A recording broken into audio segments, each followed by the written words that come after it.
অজয় তার স্ত্রীকে নিয়ে কলকাতায় বাস করত। একদিন তারা দুজনে মিলে পার্কে একটু ঘুরতে বেরিয়েছিল।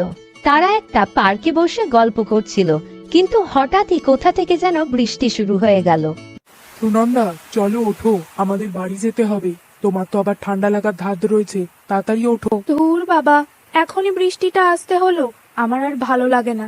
এতদিন পর একটু বাইরে বেরোলাম, তাও শান্তি নেই।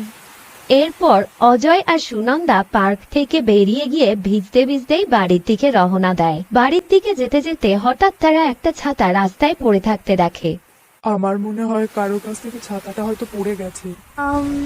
আমার মনে হয় ছাতাটা নিয়ে নেওয়াই এখন উচিত। আমরা বাড়ি ফিরে যাই, তারপর যদি কেউ খোঁজ করে তখন নয় ছাতাটা ফেরত দিয়ে দেব। সুনন্দার কথা শুনে অজয় কিছুক্ষণ ভাবে, তারপর রাস্তা থেকে ছাতাটা কুড়িয়ে নেয়। অজয় ছাতাটা খুলে সুনন্দার মাথায় ধরে। তারপর তারা দুজনে মিলে সেই ছাতাটা নিয়ে বাড়িতে চলে যায়। সুনন্দা ছাতাটাকে নিজের ঘরের মধ্যে টাঙিয়ে রাখে। শুনছো, ভগবানই মনে হয় আমাদেরকে সাহায্য করেছেন, নইলে আজ আমাদের পুরো কাক ভেজা হয়ে বাড়ি আসতে হতো। সুনন্দা, তুমি ঠিকই বলেছো। এখন তুমি আমার জন্য এক কাপ চা করে দাও না প্লিজ। অজয়ের কথা শুনে সুনন্দা রান্নাঘরে যায় চা করতে। রান্নাঘরে গিয়ে সুনন্দা কেমন জানি একটা অদ্ভুত শব্দ শুনতে পেল।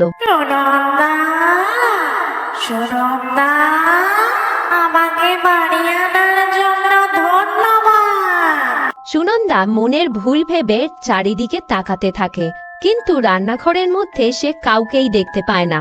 তারপর সুনন্দা দেখতে পায় তাদের বেডরুমে রাখা সেই ছাতাটা থেকে আওয়াজটা আসছে। আমার জন্য এক কাপ চা বসা সুনন্দা। কতদিন আমি কারোর হাতে চা খাইনি। এই আওয়াজ শুনে সুনন্দা ভীষণ ভয় পেয়ে যায়। তারপর সে আস্তে আস্তে পিছু হটতে থাকে। তখন সুনন্দা বুঝতে পারে হঠাৎ তার পিঠে কেউ যেন হাত রেখেছে।